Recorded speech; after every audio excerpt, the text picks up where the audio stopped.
Good evening, everyone. We shall start in few minutes.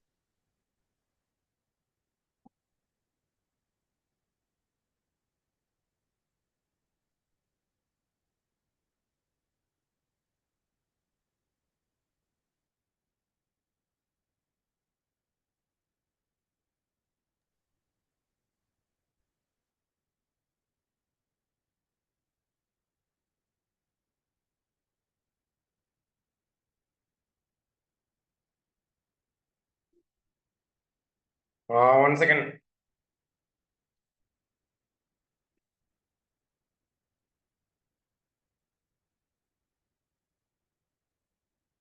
Three.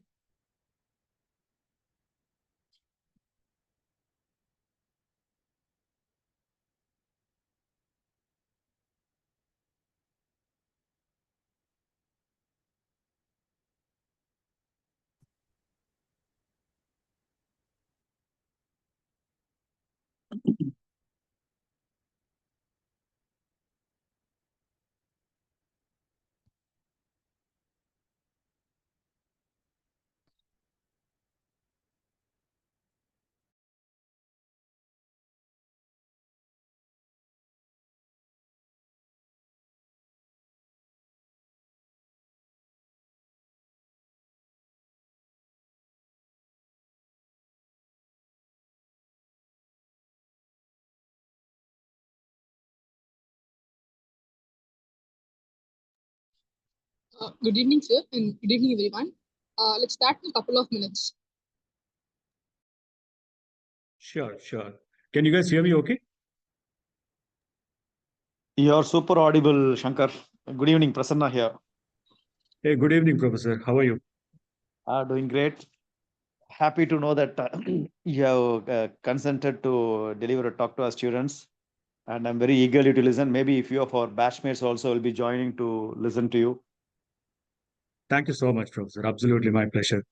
Should I be turning on the camera or it's all going to be audio? Is that fine? Or should it be over the camera?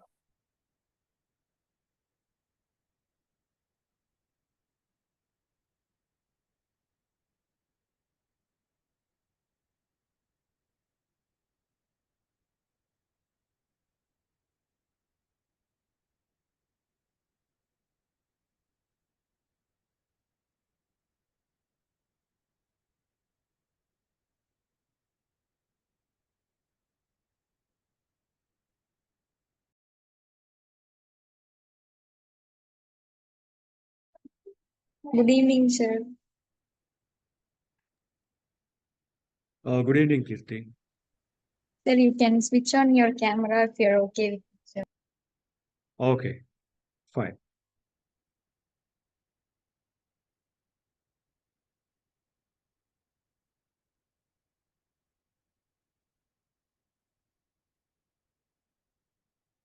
I'm also trying to share my screen. Just check and tell me if you guys are able to see my the screen that I'm sharing right now.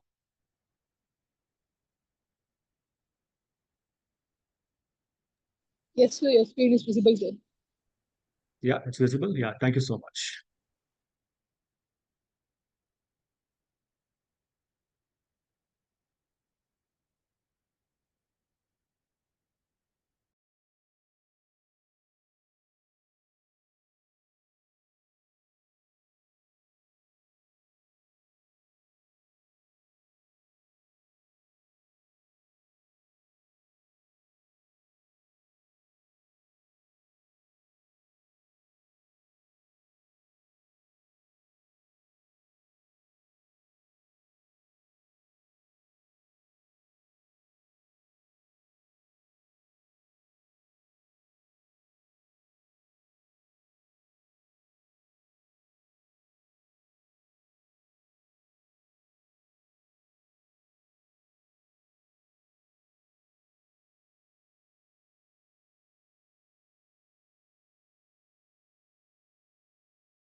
Let's start, sir. Good evening, everyone. Welcome to episode 34 of GCT Talks, a platform where we dive into the journeys of our esteemed alumni and gain insights that inspire and empower. We are truly excited about today's session. Joining us is a remarkable leader from the Triple E batch of 1995 who has made a significant impact in the field of analytics, technology, and innovation. Please join me in welcoming Mr. Shankar Arun, currently the Vice President of Analytics Engineering and Technology at Address Bangalore. Let's warmly welcome Mr. Shankar Arun, a leader with almost 30 years of global experience in driving digital and AI projects for top companies like IQVIA, Parexel, and Lopcop. At RS, he is driving innovation at the intersection of data science and clinical research, playing a key role in advancing healthcare analytics. Behind his professional success, he is a continuous learner, having pursued executive programs at NMS, MHS to ISP, the Indian Institute of Corporate Affairs. Today, he is here to share his insight on a topic that blends financial intelligence with life lessons. The power of compounding, why saving early matters. This talk is sure to offer a lens on planning, patience, and progress. We welcome you, sir. Over to you, sir.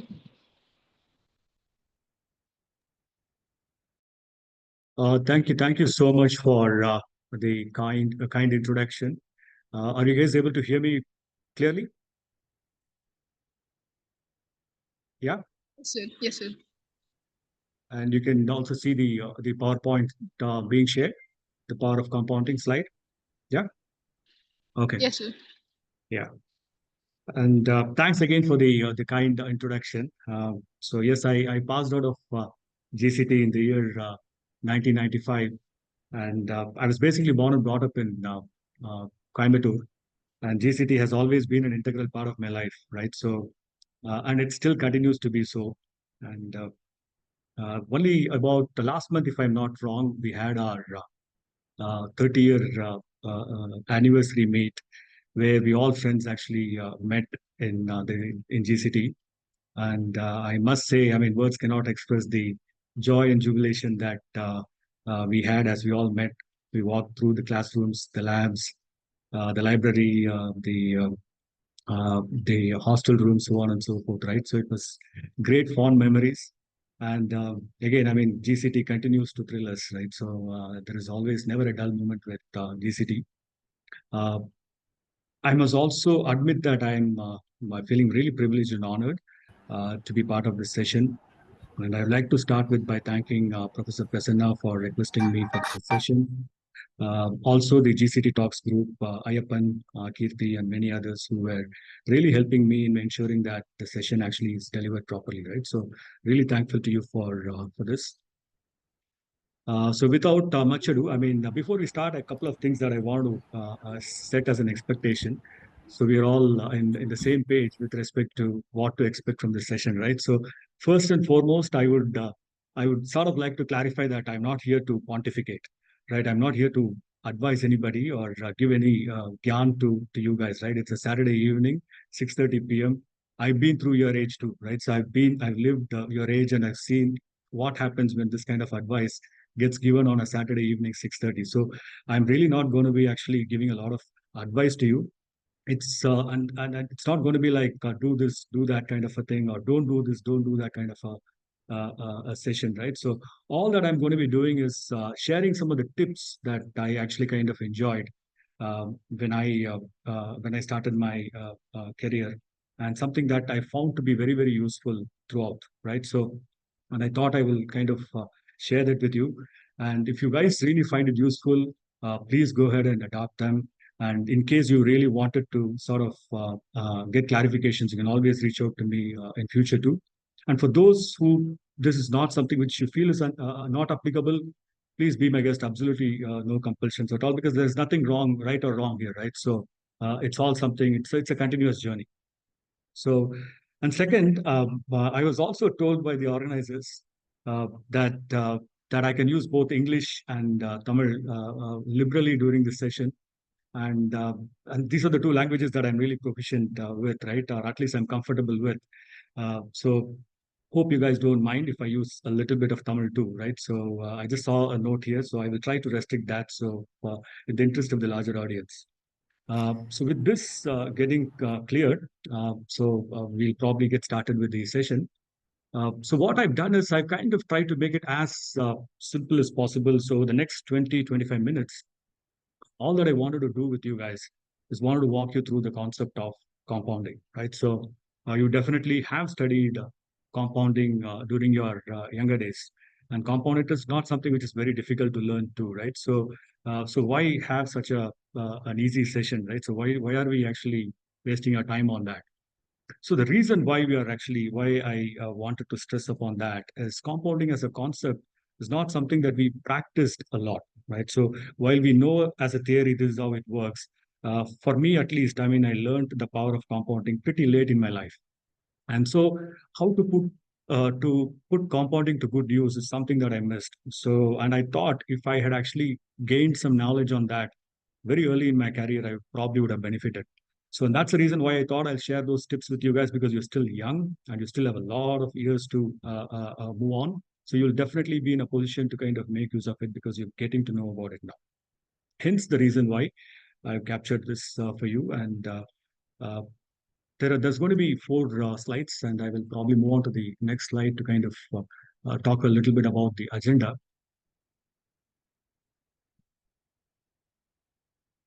So again, I have to actually have not a disclaimer sort of, but I must have to kind of tell you guys that I'm a 70s kid, right? So I grew up watching Rajnikant and Kamal Hassan and been a big fan of them. So there will be some references to them and to some of the quotes that they made.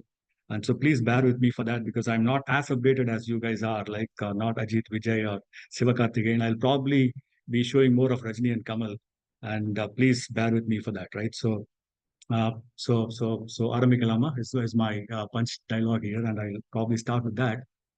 Uh, Basically, four questions, right? All that we're trying to do here in this session is about answering four questions, right? So the four questions are: what essentially is compounding, right? So what does compounding really mean? Right, so that's the first question. One slide for that. Next one is about why. Why is compounding so important, right? So we need to understand the why. Also, the reason is also very important, right? So we will try to address that in one slide. And then how is it that we can put compounding to good use, right? Is there something that is there underneath compounding that we can practice, right? So that is the third one. One slide for that. And where else can we use it, right? I mean, is it something that is applicable only in the field of finance, or is there something more that we can actually put that to good use? So these are the four areas that I'm going to cover, and four slides, and we can probably move on to Q&A after that. Yeah. So uh, let's get started, right? So we will get to the first. So I will have to keep shuttling my slides. So bear with me if I'm taking some time between the two. So starting with the first one on what. So this story is actually it's. I mean, I also have a lot of stories, kutti stories around this these four slides, right? So it is interspersed with kutti stories throughout. So the first kutti story that I will probably start with is on a land called as Ambalapura. So this is about 250 kilometers from Coimbatore. It's actually ensconced between Kochi and Trivandrum, if I'm not wrong, and it's very close to Alleppey. And this place is actually very well known for its Krishna temple. There's the Krishna temple in this place. And what is so special about that Krishna temple there is the pal payasam that you get there, right? So that is something which is very, very famous in the temple of Ambalapura. So the legend has it that, I mean, about a long, long years back, there was a king who ruled Ambalapura, and he was a little cocky, he was a little arrogant, he was a little overconfident kind of a personality. So get the a type of personality over it. So what he was proficient at was the game of chess. So he was considering himself to be really good. He was an expert in chess, and he felt that he can defeat anybody. Right. So he announced himself as the goat, like the Djokovic or the Michael Jordan of chess. So what happened was, and the courtiers were also kind of full of admiration for their king, for his popularity, for his prowess in chess. So one day, it so happened that there was a sage. There was a sage who actually walked in to this court, and somebody with full of wisdom and humility. And he actually kind of told the king that, "Hey, king, I mean, I can definitely beat you in the game of chess." So now the king was actually taken aback, and the court became dead silent, right? So they really did not know something like this would happen, because the king was literally the uncrowned champion of chess, and here is an old man who's walking and challenging our king. So everyone was surprised, even the king was. But ever the confident person that he was, the king readily accepted the challenge. He said, "Okay, Saint, I mean, if that is what you want to do, let's play a game of chess." This agreed, and the king and the sage sat together for a game of chess. But before the game began, the sage came out with a demand. So he said, "I have a humble request, right? So all that you need to give me is a few grains of sand, right? And the way I want that sand to be given is in the form of grains actually placed in the squares, right? So starting with the first square, you keep a grain of sand in the first square, move to the next square, double the number of grains, so make it two grains of sand in the second square, and the third one again double it. So all the way you reach the 64th square, right? So it is one, two, two doubles to four in the third square, four doubles to eight in the fourth square, and eight doubles to 16 in the fifth square. So that's how you keep compounding and you keep moving up, he said. So the Raja, the king, also kind of did a quick math, and he thought, I mean, this is very simple, and uh, the uh, the the sage must be quite a dumb person to ask for such a an easy kind of a gift, and so he thought this should be fine, and he agreed to that. And moreover, he never really believed that he's going to lose the game of chess, so he moved on. So uh, the uh, the game began. So the courtiers all watched nervously as the king and the sage started the game of chess, and the pieces started dancing around, and slowly it emerged that the sage was actually kind of playing better than the king. And again, through some sublime moves and clever strategies, the the king was defeated by the sage.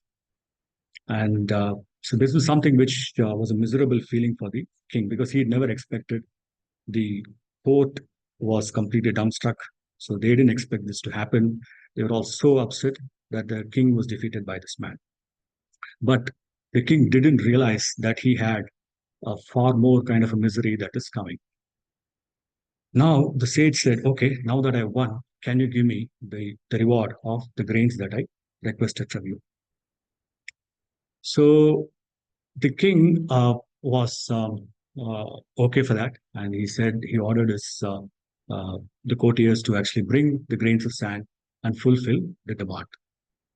Now they started placing the grains in the chessboard, just like what the king wanted, and they figured out that as they started placing the grains in each and every square, and they moved to the next square, the numbers that were emerging were very, very high, right? So by the time they reached the 12th square, they had about 2048 grains of sand. And when they moved to the 30th square, it almost became 536 million grains of sand. Yeah. And when they finally moved to the 40th square, the number actually kind of grew to 550 billion grains of sand, right? So this was like quite tricky. And finally, when they had to go to the 64th square, when they calculated the number, lo and behold, I mean, it was close to about 9,220 quadrillion grains of sand. That was that was humongous, right? So when translated to weight, it actually came to about roughly about 550 billion tons of rice. And that's actually for comparison purposes, it's actually more than 1,000 times the global produce of rice last year, 2024. So it is that big. So the king obviously knew he cannot meet the demands and he felt really bad. And it was that time that uh, the legend has it that the person who was on the other side was actually the sage was none other than Lord Krishna in disguise.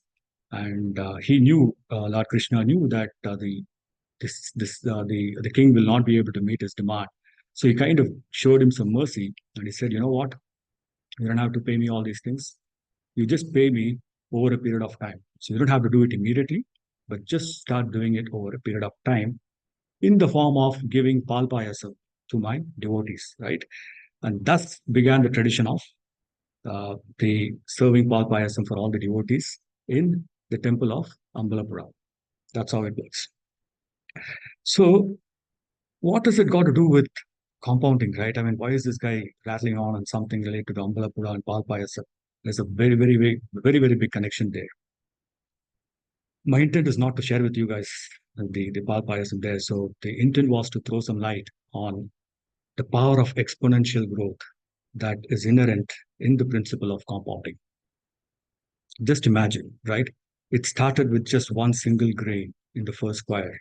And by the time you reached the 64th square, the number was 9,000 quadrillion grains of sand. Isn't that humongous? Isn't that big? And that essentially is the concept of compounding, right? So the exponential growth that is actually witnessed uh, uh, as we give some uninterrupted time is all that it takes to realize the effect of compounding, right? So you would also observe that the initial movement when you look at this particular exponential curve that comes after you uh, see what really happened, the math behind what really happened in this particular episode, you will see that the number of uh, the number of grains started increasing after a particular period of time. So there was some time where the numbers weren't growing at all, quite modest kind of growth. But beyond a certain point in time, the numbers started skyrocketing, right? And that actually became more like exponential sort of growth, right? The exponential growth that you're seeing here essentially comes with uninterrupted time being given. That is the essence of compounding, right? When I started the session, I told you about the some of the practical aspects of compounding which I was not aware of. One of them was this uninterrupted time, right? So this is something that we all need to keep in mind. So in this case, of course, I mean, one caveat. So there is the value is actually doubling every next move, which is kind of equivalent to 100% growth, right? Every next move is 100%, which is not realistic in the day-to-day walks of life, because in reality, it will be about roughly about 10 to 20% is the growth that you look at. So over the next few slides, we will address how it works in reality, right? So that essentially was the reason why I wanted to kind of tell you what is the concept of compounding, right? So with this, let's move on to the next slide, where I want to talk to you guys about why compounding is important, right? So essentially, we all would have definitely known about what is simple interest, what is compound interest. I'm not going to go into the formula and tell you what exactly is PNR by 100 or P into 1 plus R by 100, the whole power. And I'm not getting in there now because I'm assuming that we all are aware of it. So simple interest, in Tamil, we call it Tani Vatti, right? So the interest stays the same every year because it doesn't take the past earnings into account. So it's a fresh, clean start every year because you're taking the money out at the end of the interest money out at the end of every year. So it more or less is a linear curve that you will actually look at the simple interest, right? So on the other side, if you look at the compound interest, right, that actually carries your principal plus interest. It is actually used to be called as Kuttuvatti in Tamil, right? So it adds the interest you earn back into your investment for the next year. So the next time you earn the interest on a slightly larger amount, right, which includes the principal as well as the interest already earned so far. That essentially is the importance of compound interest, right? Because of which you will start seeing an exponential curve whenever you look at compound interest, right? So compounding is all about exponential curve, which is what we saw in the Ambalapura story before. So the main difference I would like to summarize is primarily that simple interest more or less stays constant given for a given principal and rate of interest, whereas compound interest keeps increasing, especially after a certain period of time. The increase can be exponential. I will keep repeating this word, certain period of time and exponential, for you to actually gain an understanding of how compounding works, right? So uh, again, let me take another putty story, right? So, which I think will be useful for you guys to actually get some illustrations as to how I will be getting into some numbers here, which I feel is essential because we're all engineers and we will be getting used to the numbers. So, we should be proficient with that. So, I will sort of share some numbers here just to illustrate why this works, right? So, the putty story starts with ஒரு ஊர்ல ரெண்டு but ஒரு twin brothers இருந்தாங்க, right? So ஒருத்தன் பேரு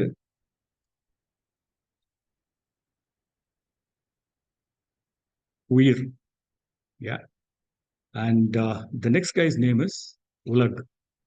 Okay, I repeat, the the the first twin's name is Uir and the second twin's name is Ulag. சத்தியமா இந்த name நான் எங்கிருந்தும் காப்பி அடிக்கல, ஸோ நானா யோசிச்சு எடுத்த நேம்ஸ் தான் அது. Any similarities to any celebrities and all, please don't hold me accountable for that. It's a disclaimer, right? So Uir and Ulag. Now let's talk about these characters, Gunadisyangal, or the peculiarities of these characters or the traits of these two characters called Veer and Ulag. Veer is a very, very impatient, very hasty, impulsive guy, right? In Tamil, you call it avasara kudukai, right? So he is always wanting everything to be done very fast, right? And he wants everything to be done very quickly, right? So he prefers simple interest. Why? Because he can take some money at the end of every year and he can expense it for his immediate needs. On the other side, we have our hero, who is Ulag, right? Ulag is actually a very patient, sensible character who plans with his future in mind, right? So he is an Ushar party, right? So he understands how compounding works and he gives it some time too. So he prefers to patiently wait for his money to compound. He chooses the compound interest rate. Okay, so now let's see how the compounding area works for both of them. So when both of them turn 21, right? The parents, their father, I think his name starts with the letter V, I guess. I mean, I forgot. So their parents gave them each an amount of 10,000 rupees, right? And Uir puts them in a bank for 15% interest in simple interest, whereas Bulag actually does it on the same bank for a compound interest, right? So 15%. Now let's see how compounding works for these guys in a very, very simple manner. We'll see. You can see that now he has actually put in just 10,000 rupees in the beginning of year one. Year is put in, right?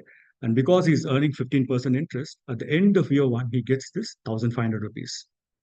And because of his impulsive nature, he takes the 1,500, he spends in some first day first show or some kind of a mall or something like that, and he completely expenses the money. And he's left with the same 10,000 rupees that he initially had.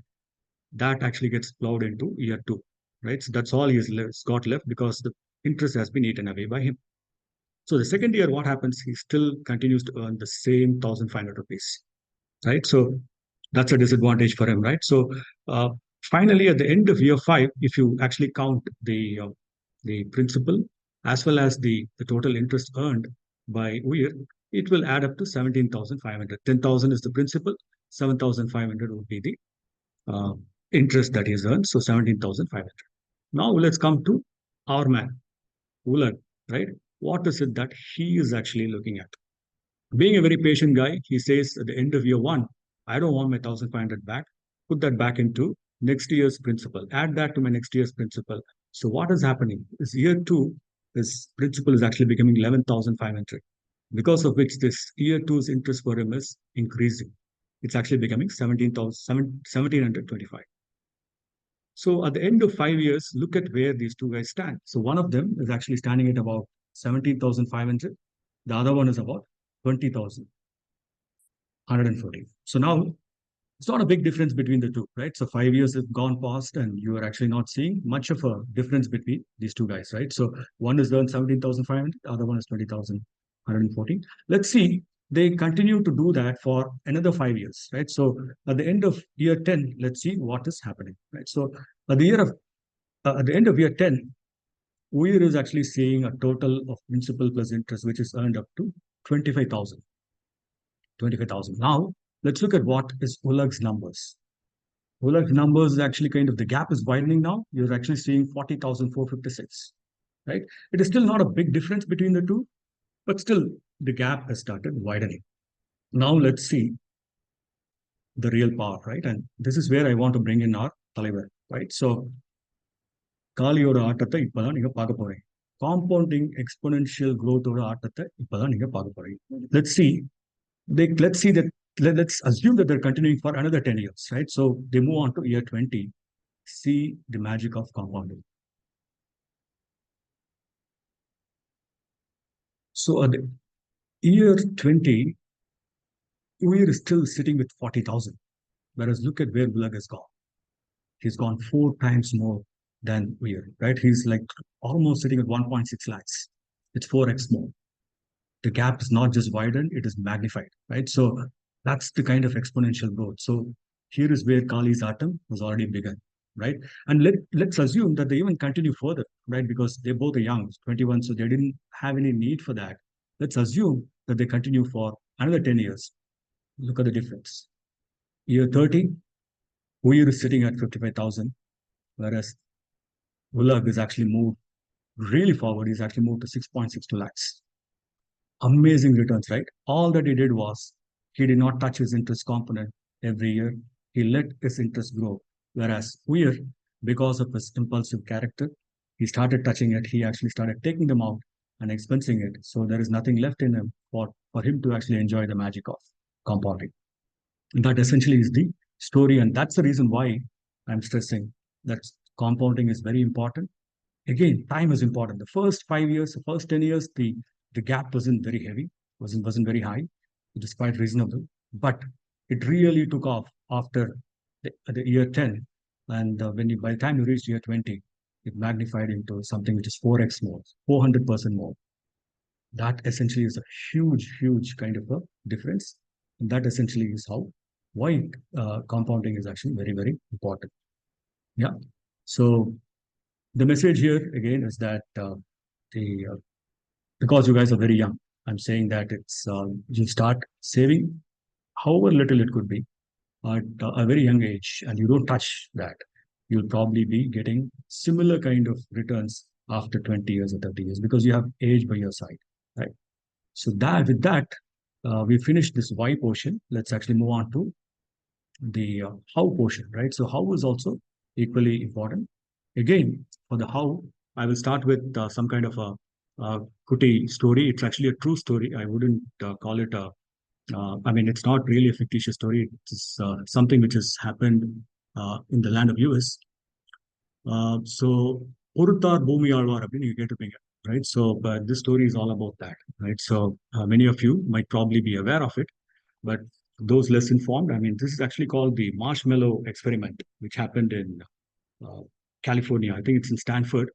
Some scientist who was studying psychology performed this particular experiment to test delayed gratification. So now, what does it really mean? So the experiment was all about uh, studying children who were under the age of 4, and all that they did was every child was actually placed alone in a room, yeah, in a classroom with a single marshmallow on a plate, yeah.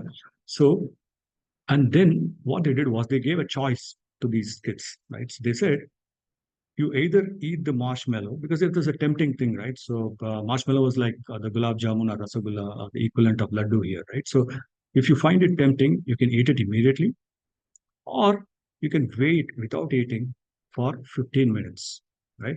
If you wait without eating for 15 minutes, we will reward you with another marshmallow. But if in the event that you eat before those 15 minutes, you will not get any reward, right? So that was the test. That was the simple kind of a question that or simple kind of a task which the psychologist wanted to experiment with. Now, what happened? So the experiment began, right? So slowly, the one after the other, the children walked inside and they sat and people observed what they were doing, right? So some of them resisted. Some of the kids they resisted, and for 15 minutes they didn't even touch the marshmallow, and they went on to win another marshmallow as a reward. நம்ம பசங்க சில பேர் இருந்தானுங்க who actually couldn't resist. They immediately grabbed and finished it off, literally eating humble pie, right? So they did not get another marshmallow as reward. So they had to return without the reward. So the follow-up study, I mean, the researchers there did not even leave with that experiment. So they went on to follow the careers of these people. And some interesting studies say that many of them actually kind of became those who actually kind of resisted and showed this delayed gratification. They went on to actually sort of become really successful in the career, either health-wise or anything related to the positive life scores, right? Anything related to health or whether it's education or wealth, whichever stream you took, they had actually the data showed that the guys who resisted had actually become really successful, and so that is the story there. But wait a second, right? So. Why are we talking about compounding and what is the reason why we're talking about delayed gratification? Where is the connect? So the power of compounding, right? So it actually relies heavily on the force of delayed gratification. That essentially is the connect. So I told you about how is it that we can actually practice that. This is one essential aspect that people need to keep in mind.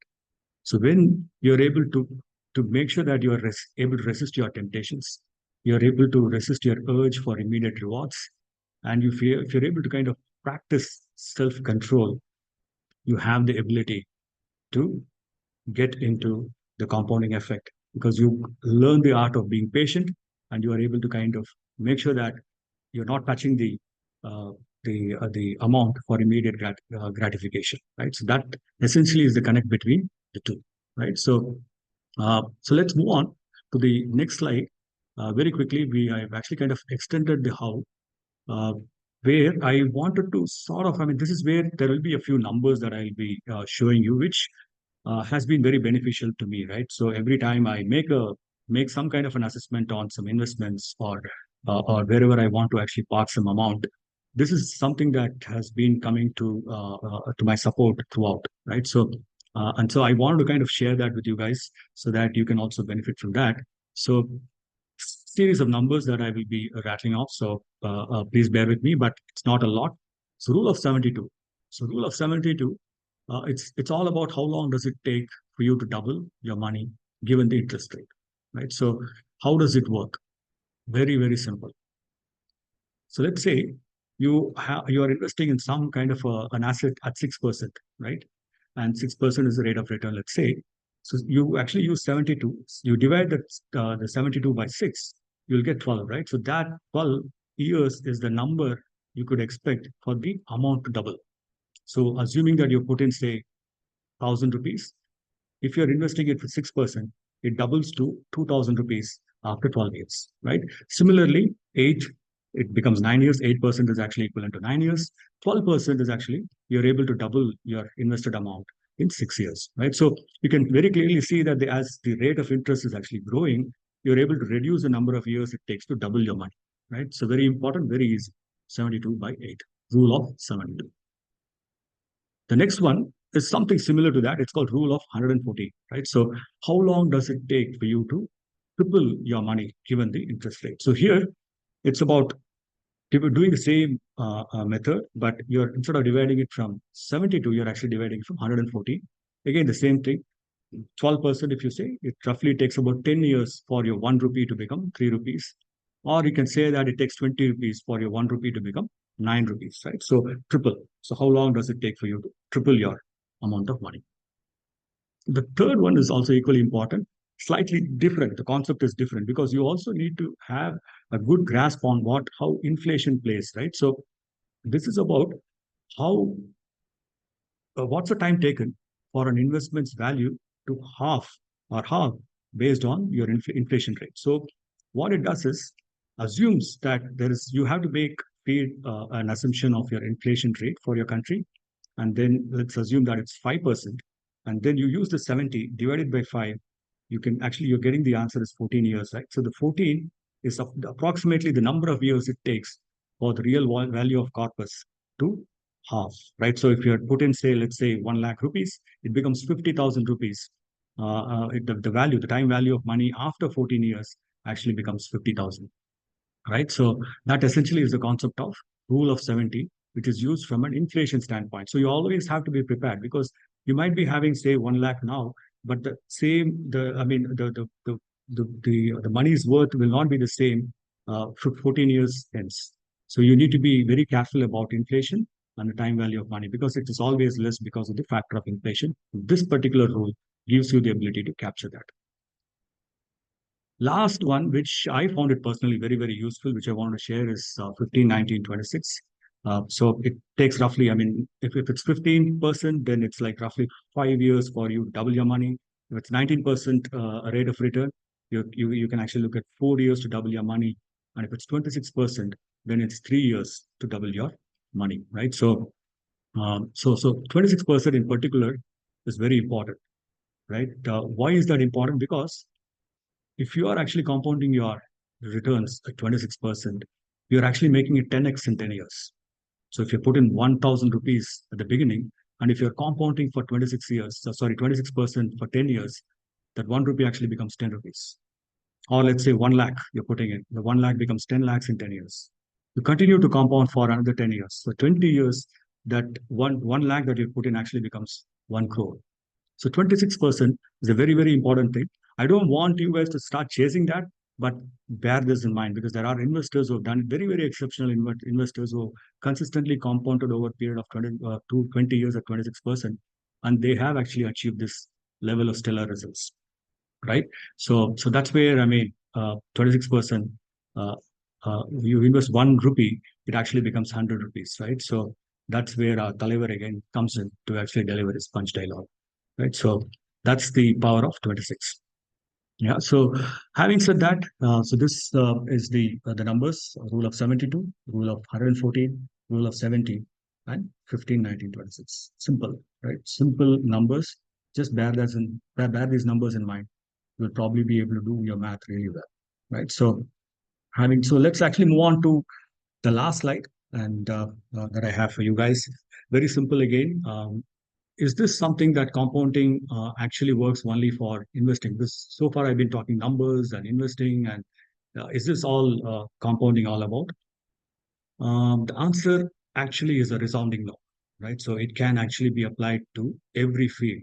It can be education, it could be sports, it can be health and wellness, it could be a professional career.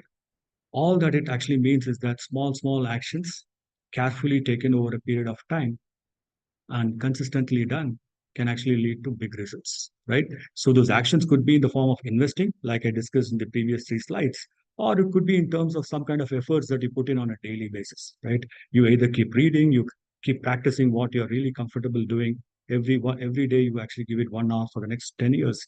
You can see the magic that happens because of compounding, right? So not necessarily restricted to only investment sphere. It is applicable to other areas also. There are books written on that, which I don't want to go into because there's a lot of materials available on that, right? So here, uh, let's see. I just wanted to give some examples, some of the key personalities who have sort of made it really big through compounding, right? So one of them is I just want to see whether you guys are able to guess who he is.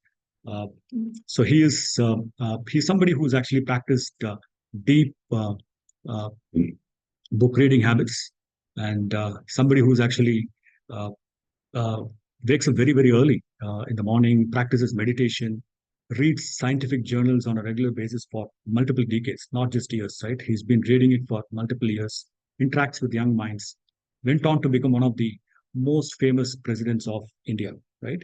So it's none other than our Sri Abdul Kalam, right? So very, very small activities that he started practicing at a very, very young age has actually resulted in him actually becoming so big in his career, right? So that's him. So yeah, thank you, Saurati Subramani, for your answers, for guessing it right. So the next one that I would probably look at is somebody from the field of cricket, right? So this man is also very famous, and it should be easy for you to guess.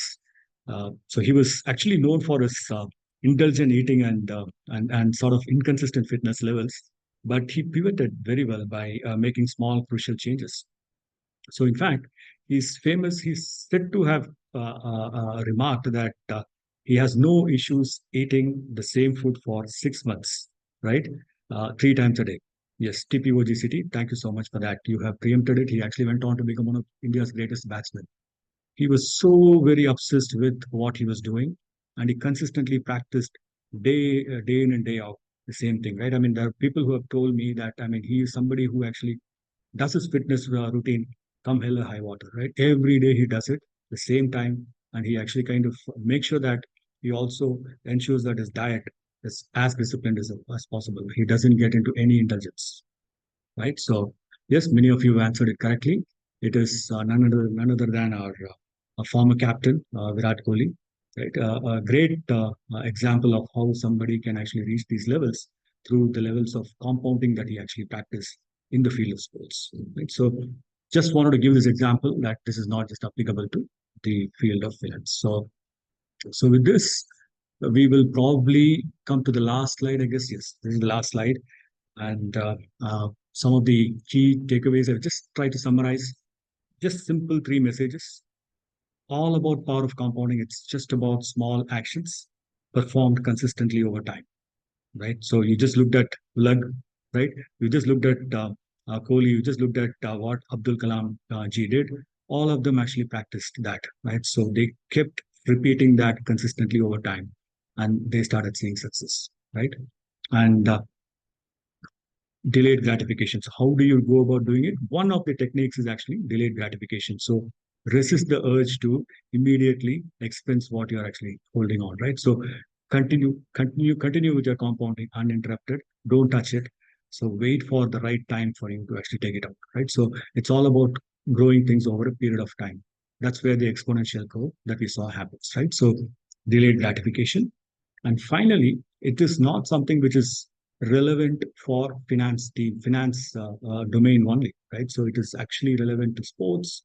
You can see that in health matters, and you can also see that in your career, right? So if somebody wants to become a stand-up comedian, or somebody wants to become a singer, a daily practice, a rigorous practice will kind of actually take him to the levels that he actually trained for.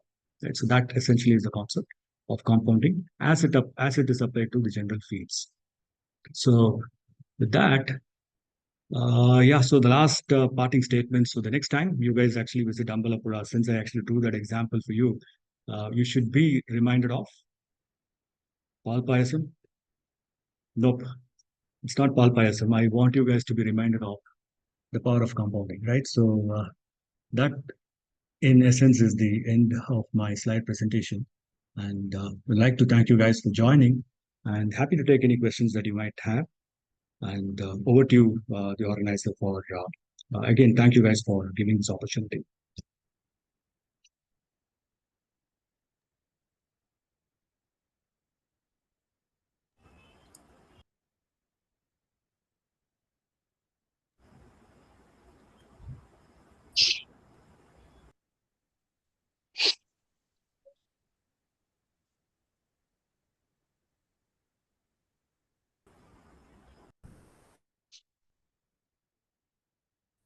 It's raining heavily here in Bangalore, so I was worried that power might go off. And when you are actually in front of camera and the power goes off for a brief while, it is quite scary for the people on the other side to look at your face. So I was a little anxious about it, but thankfully, Lord Krishna helped me. Yeah. Yes, Prasanna Professor. Tell me, sir. I'm just waiting for the students to pose the questions for you. Uh, we had Raj Babu, a professor of ECE, IIT Bombay during the start. I think he missed the connection in between and left. Currently, we have Dr. Bogaraj, a professor of electrical engineering from PSG Tech, and founder and director of Pragmatic Technologies, Mr. VP Rajarajan, on the line. So I request both of them to share their views.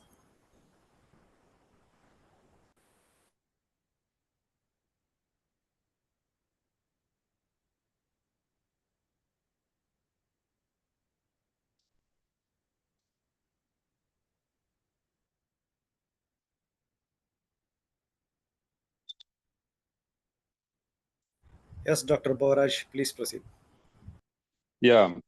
So I joined late by 7 o'clock only. So at that time, the power of compounding of money with the 72 rule.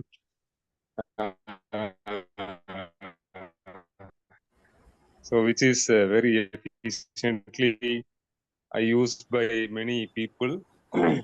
Okay. And also Sankar have touched the wealth creation and also health. So and also education, all these things will be the effect of the compounding of daily practices. So I think all the students who have connected to this meeting definitely got this talk. So thank you, Sankar, for a enlightening talk to the students. Thank you, Professor Bogaraj. Always happy to hear from you. Uh, Rajarajan, please. Okay. Shankar, Thank you. it was a great, very inspiring speech from you. Thank you Very so great much. presentation, very articulate, and I think our students would have got very enlightened about the whatever the subject you have shared.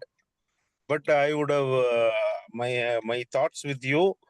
But say you guys, நம்ம பசங்களுக்கு கொஞ்சம் தமிழ்ல நல்லா புரியுற மாதிரி சொன்னா கொஞ்சம் இன்னும் நல்லா புரிஞ்சுக்க தோணுது. ஸோ அதனாலதான் கொஞ்சம் கேள்விகள் வராம இருக்குன்னு எனக்கு தோணுது.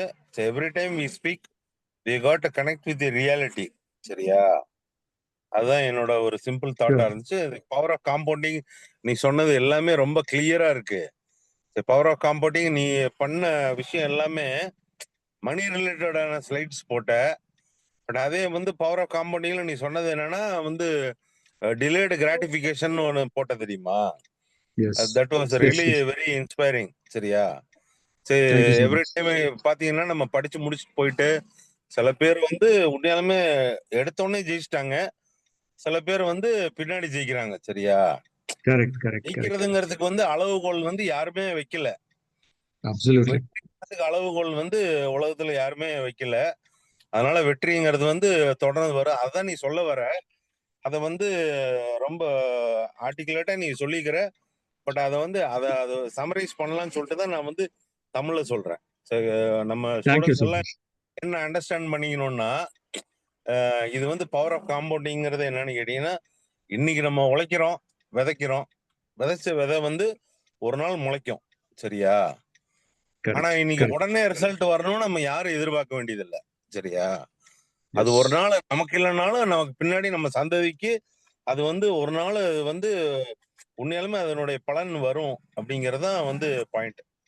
அதுதான் வந்து Shankar, you really articulated in a very very beautiful way. Thank you, Arun. Let's keep the good job. Okay. Thank you so much, Professor. I mean, thank you so much, Rajarajan. And in fact, இல்ல நானும் வந்து start பண்ணணும்னு தான் இருந்தேன். I wanted to use Tamil also throughout, but I saw some message in between saying exactly. That's the reason why I completely turned over to switch over to English. இல்ல சங்கர், அதுலலாம் ஒன்றும் தப்பே கிடையாது. சரியா? நீ என்ன பண்ணியோ, you have done a very very great job. No, absolutely. Whatever you have done is a very very articulate, very pinpointed, a very beautiful message which we want to carry on to the students. Okay. நான் தமிழ்ல சொன்னேன்னா நம்ம கிட்ட இருக்கிற எண்ணங்களை, நம்ம இத்தனை நாள் நம்ம கத்துக்கிட்ட பாடத்தை நம்ம எப்படி இந்த குழந்தைகளுக்கு கடத்தணும்னு நினைக்கிறது, நம்ம அதை கடத்தி தான் ஆகணும். சரியா? அது any mode of way we got to transferred. புரியுதா? Thanks, Raja. Raja, thank you very much. Thank you very much. And Thank you so much. Himesh, Mr. Himesh Vishnu Sikdar, he requested to go ahead with English, and that is the reason I think Shankar. இல்ல Shankar, Yes, I what saw ever you that. Done is good. என்ன Yes, இங்கிலீஷ்ல yes, தான் yes. நம்ம பண்ணி ஆகணும். என்ன it is the Correct, common language. புரியுதா? correct, common correct. Global True, language. true. But Absolutely. இருந்தாலும் நம்ம இடத்துல சில டைம் நம்ம குழந்தைங்க சில டைம் தமிழ் புரியாம இங்கிலீஷ் Connect புரியாம பண்றது கொஞ்சம் easy. குழந்தைங்க Connect வந்து பண்றது ஒரு கொஞ்சம் easy. டிஸ்டர்பா இருக்கக்கூடாதுங்கிறனால 100%. நான் வந்து உங்களுக்கு அதை கன்வெர்ட் பண்ணி சொன்னேன். வேற ஒண்ணும் கிடையாது. No Thank you. problem. Thank you, No Raja. problem. Thank you. No problem at all. Thank you. Thank you. I completely Mr. understand. Raja. Great. Completely Prasanna, understand. thank you very much for the good effort. Keep doing. Thank you. This is by the students themselves. I was just a facilitator to share the information with all of our batchmates. And Kirti, you can take it forward, Ma. My question to Shankar is you spoke on the investment aspects and everything. So at the end of, say, 20 years, when I want to take my money back, how can I minimize my taxes? Okay. See, yeah, very, very good question. And it's a very interesting question. See, uh, and whatever I'm saying is probably not the right answer. I mean, I'm probably telling you what has been good for me, right? So, on the perspective, if you look at it, Prasanna, different assets have their different types of taxation rules in India, right? So, if you put something in an FD, you know very well you're taxed at your income. Whereas when you're actually putting your money in, say, equities, right, or anything related to mutual funds, right? So there you actually get taxed at capital gains. And again, I mean, you know about what's happening again in real estates. You actually invest in real estates and sell them. Capital gains comes into play. A lot of new rules have come in there. So it varies depending on the asset class that you're going ahead. But typically, if it is 20 years, which is actually a sufficient time period. If I were in your position, I would probably put that money in equity because history tells us. And when I say money in equity, I would say not necessarily day trading or indulging in any speculative trading. I'm talking about long-term compounding in terms of either mutual funds or index-based mutual funds or whatever it is, right? So where you actually park your fund in safe hands, that will be the better option because the taxation primarily is left to the long-term gains, which is at this point in time 12.5%. So you'll probably get the benefit out of it. But again, it also depends on your age because if there is somebody who's at 60 and if he's actually going ahead and starting to invest there, for him perhaps an FD would still work because his income might not be so high for his tax slab to be affected because of his investment in FD. And as you actually kind of grow and actually your age is actually kind of increasing, the advice is to kind of restrict your exposure to equities and move more towards predictable fixed instruments, right? So that's how my answer would be. It's a very complicated answer, Prasanna. I don't know if I really answered correctly, but this is the way that you should probably approach. It depends on your age and it depends on your risk appetite, and that's how you should. And it depends on your taxable income. Thanks, Shankar.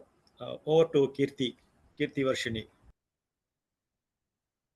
Sir, Mohan Sundaram sir has raised his hand. That is waiting for this turn, sir. Yes, I see, Mr. Mohan Sundaram. Yes. Before Mr. Monasundaram, Dr. Monasundaram sir can take over, I just want to inform the students who are here that Monasundaram sir is the brother of Mr. Mailswamy Annadurai, the Moon Man of India. Pleasure, Thank you. pleasure, Thank you. pleasure meeting you here, sir. Thank you.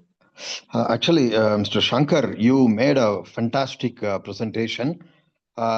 This probably I gained very late after my retirement, probably at the age of 65 only.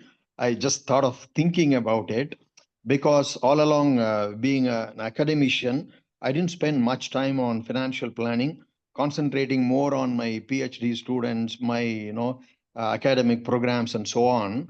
Now that I'm retired sitting at home, now I really develop a consciousness about the financial planning. Okay, while doing that, I also would like to share the other side of your talk. The other side is everything has got two sides. One side you beautifully explained. The other side is the bad habits.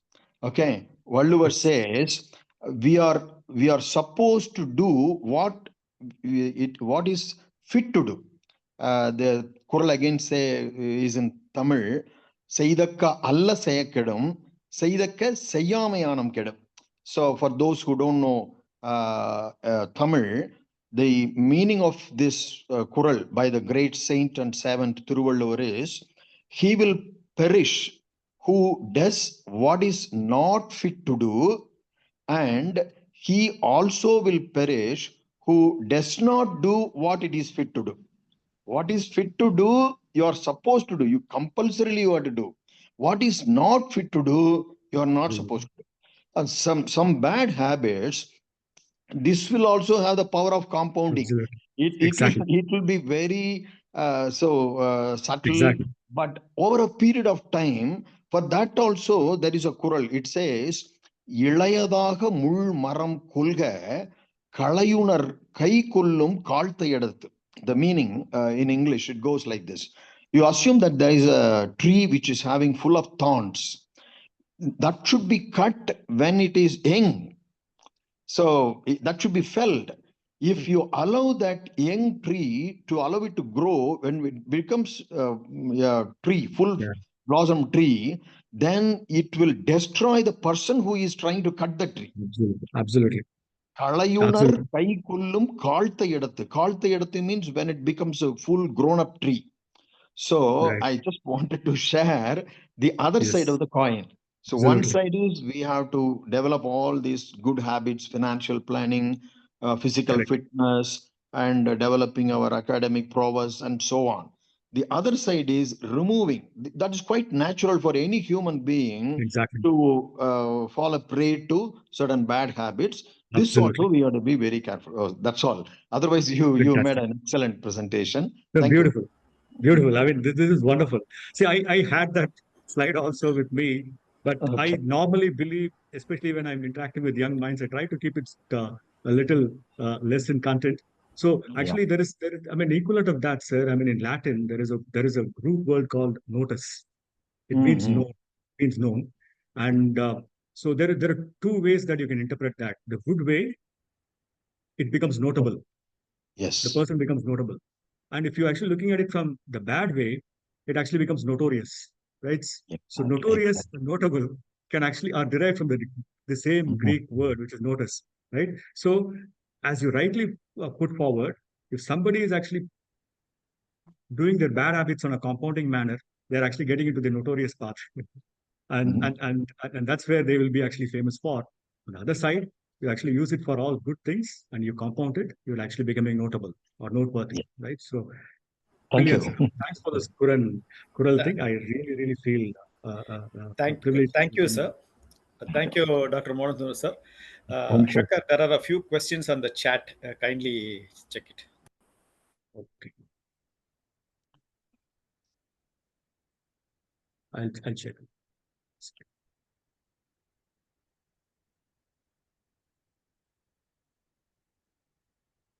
Yes. What advice do I give to young students who are just planning to start their finance? See, I mean, however small the amount, however little it could be, start now, right? You can start with, I mean, at this age. So there is another rule, which rule of thumb, which I did not share, is 100 minus, right? So if your age is 20 and just make 100 minus 20, it's 80, right? 80 should be your exposure to equities and 20 could be in fixed instruments. So you can start with mutual funds. Mutual funds, there are a lot of mutual funds, there are SIPs, even if it's 500 rupees, 1000 rupees, start early, right? So that would be the advice that I want to give to young students. Which is better, invest on stock or mutual fund? See, it depends on your level of knowledge and expertise you have on stock analysis. If not, then just go with mutual funds. And also your risk appetite, right? Because if you are in a position to actually sit on losses for a multiple period of time, without having any problems, then you might as well go with stocks. But again, if you're starting, I would suggest start with mutual funds, slowly learn how this equity markets work. Then once you are actually comfortable with the tricks of the trade, you can actually get into stocks.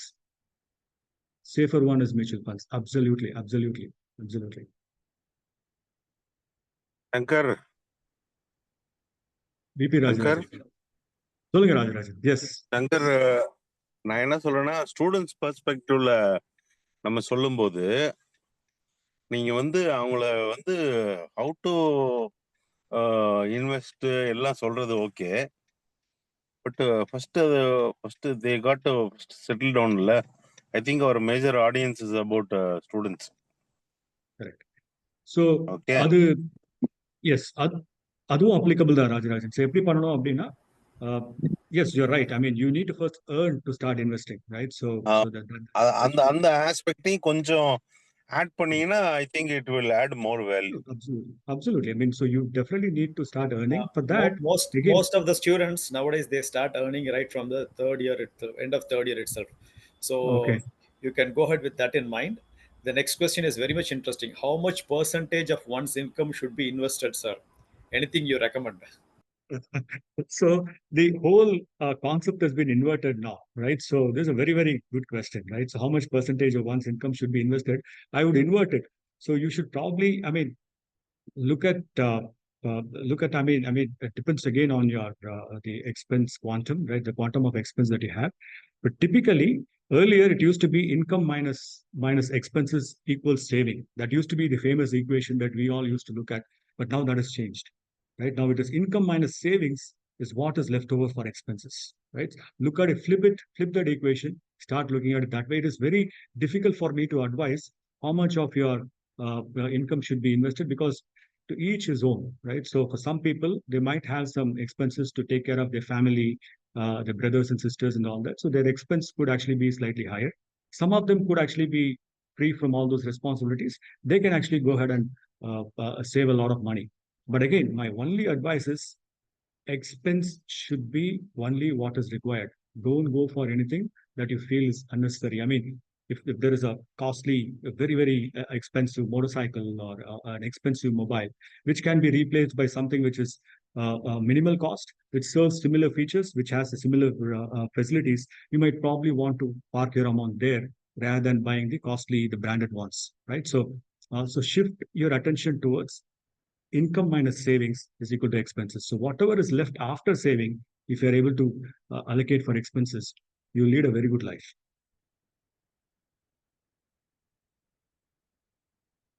How to make proper EBITDA calculations for a See, I mean, these type of questions. I mean, I like these questions, but I'll have to sit with you actually and explain how this income the P&L statement works for me to actually talk about earnings before interest, tax, and depreciation and amortization.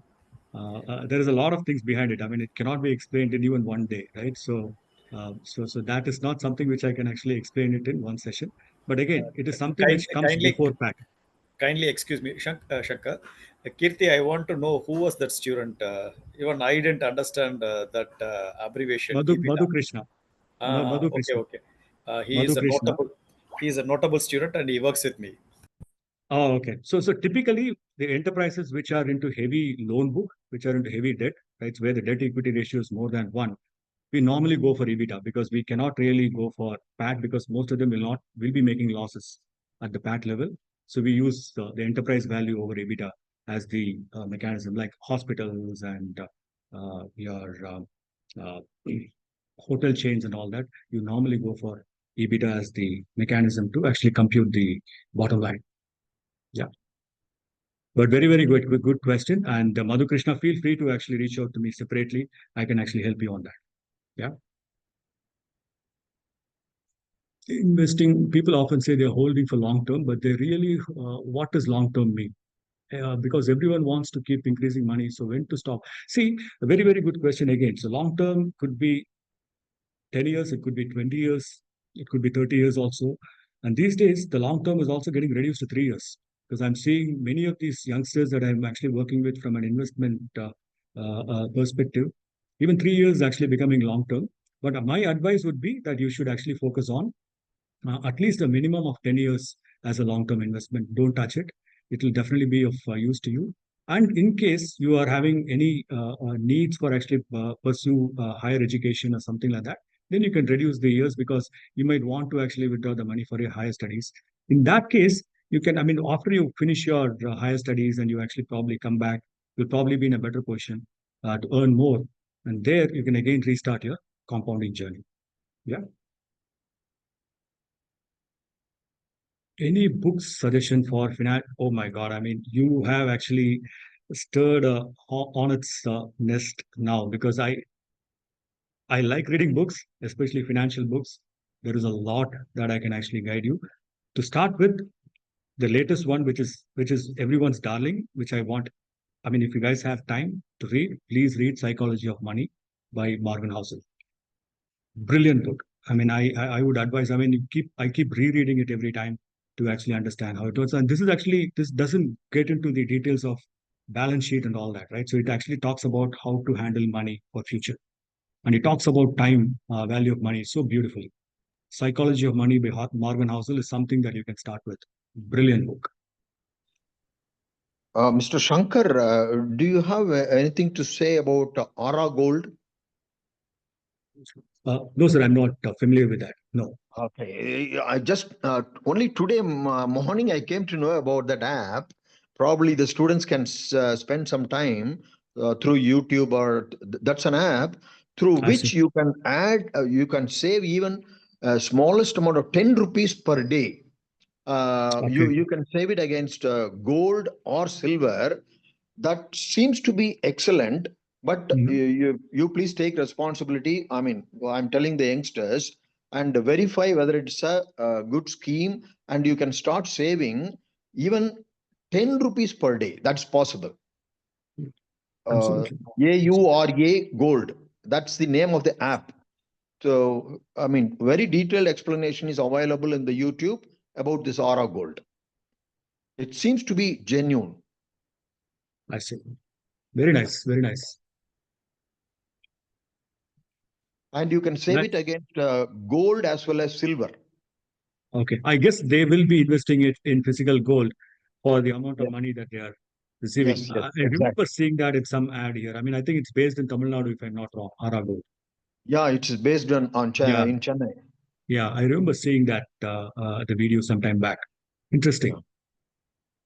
How to get through the plateau phase in compounding? See, I mean, that's the reality. Plateau phase is inevitable.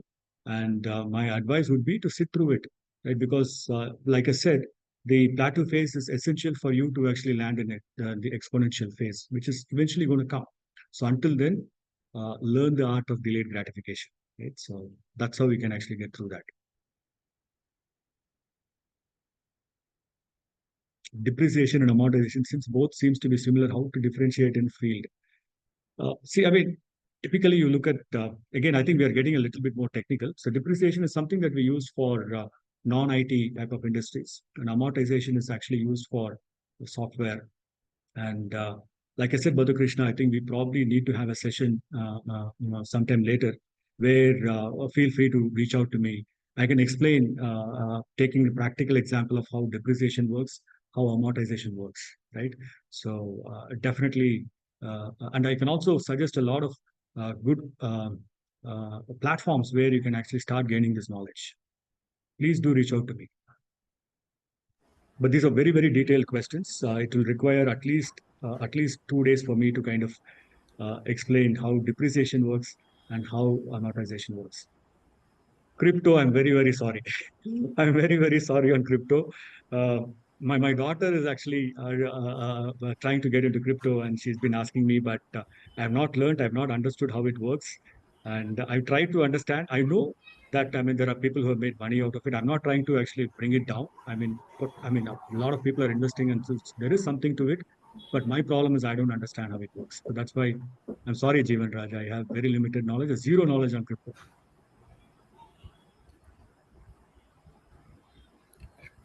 Shankar, there's a question from Himesh. You can just scroll up and see it.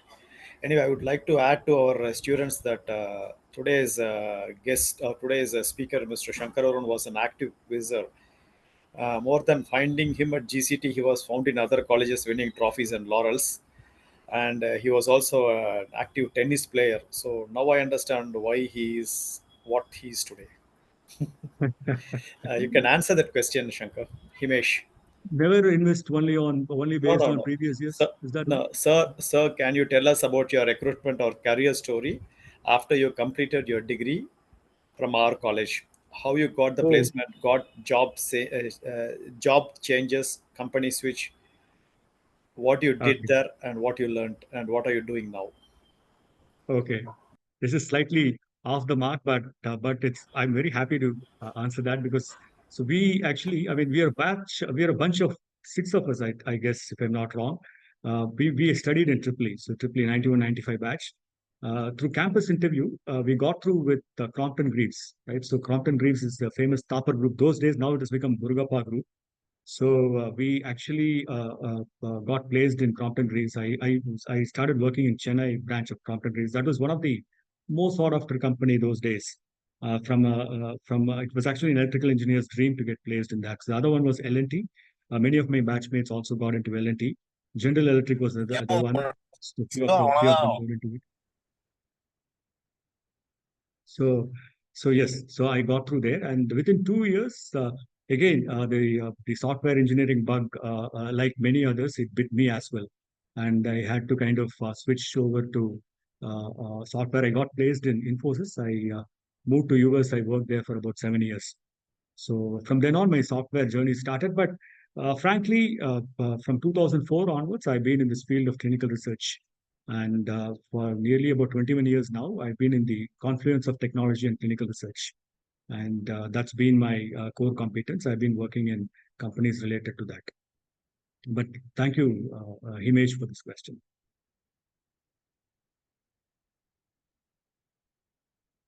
My question is AI taking over. What would be your advice to us? AI from will be a boon or a bane in the field of understanding compounding. So you're trying to actually relate to compounding and AI.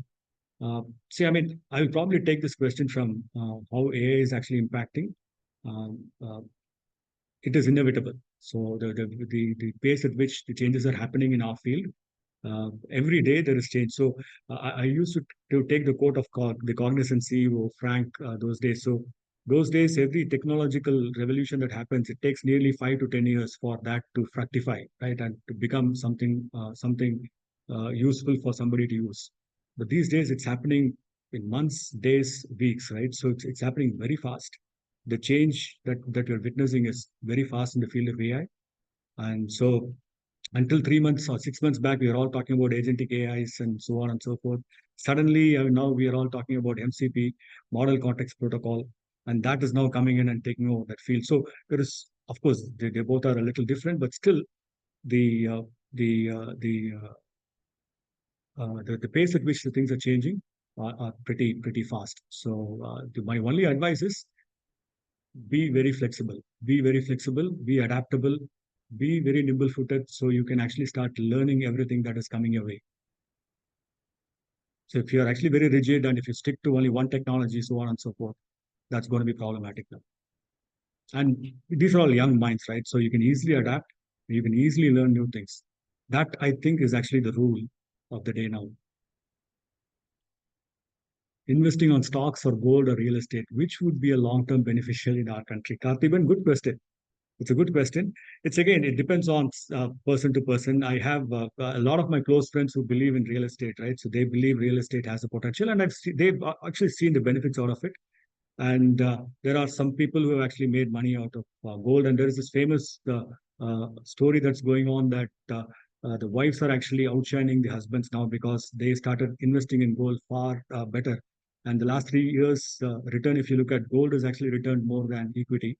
So there is a lot of memes that are going around that. But my preference would be stocks because not because the other side is not good or anything like that. It's just that I don't understand, and I found it easy for me to understand stocks better than the other asset types because there are people who have actually mastered real estate and who are making a lot of money. I have a very close friend of mine who's heavily into real estates, and he's still and we all look up to him for his advice before investing. Is none other than Rajesh Kaniyappan. So he is somebody who is very well versed in this area, and so we look up to him, right? So for him, real estate works. Not that he doesn't believe in equities, but he definitely is a very firm believer in real estate. So my advice, if you have not really understood real estate, and if you are actually making a start now, start with trying to understand how the equity market works.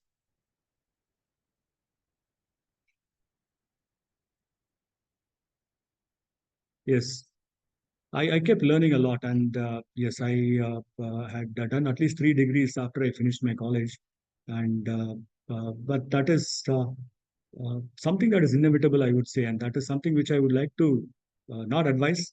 That is something that has worked for me because you have to constantly reinvent yourselves to keep running, right? So for that, your continuous education will be of really good help.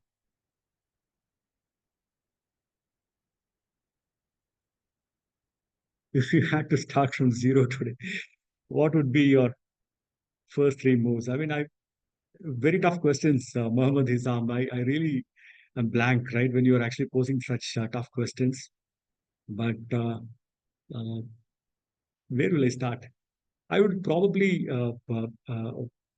see, like I said at the beginning of this particular talk, I really forgot, or I really did not know the importance of investing early, right? So I would have probably started, even if it's just 500 rupees or 1,000 rupees, I would have probably put that money into my ICICI direct account or a Zerodha account. And Zerodha never existed those days. So whatever the particular broker was, I would have probably put money there. I would have learned equity analysis at the age of 91, sorry, at the age of 21.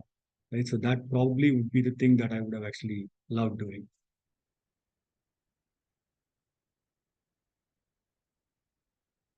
Of course, Janani Shivakumar, the losses are part and parcel of equity analysis. I've suffered losses too.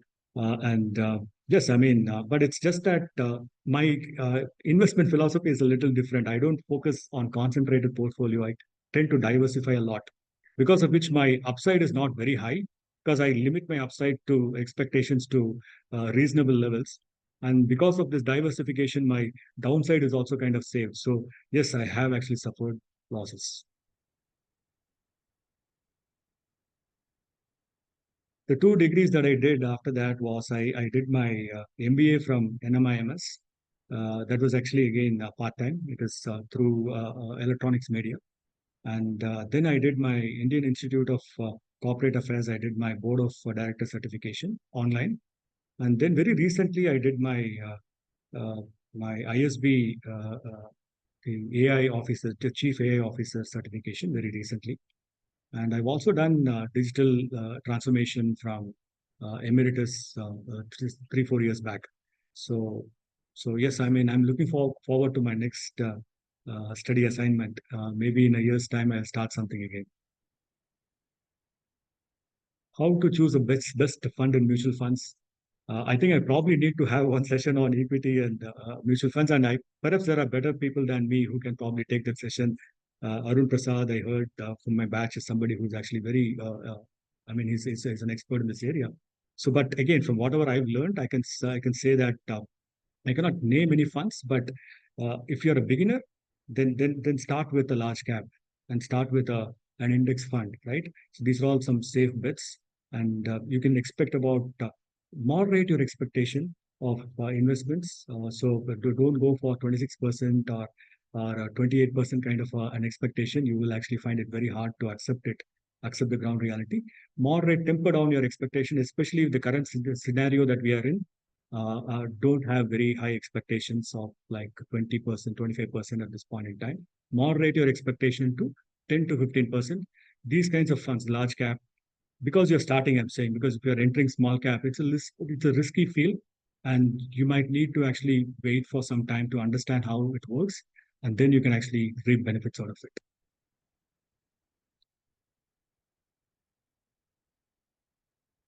I guess you meant mid cap, I guess, right?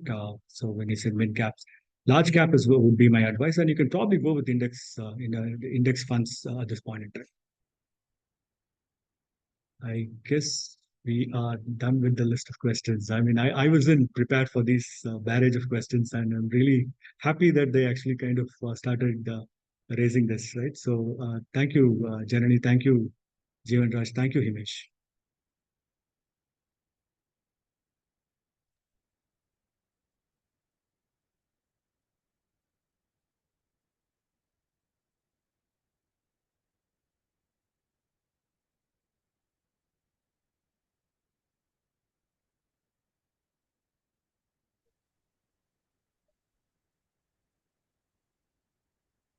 So are we done, Kirti? Or Ayapan, Yes, sir. Professor? Yeah.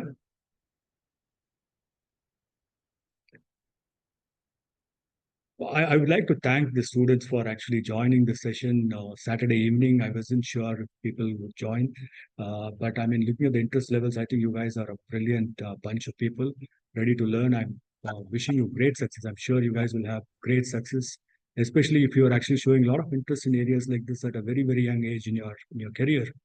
I think you have I mean, you will actually reach multiple levels in future.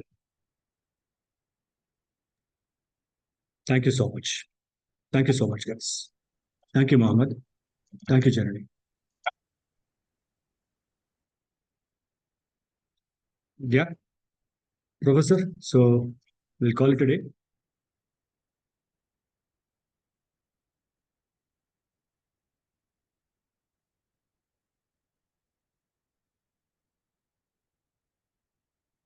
Thank you for a wonderful session, sir. It was not like a usual lecture.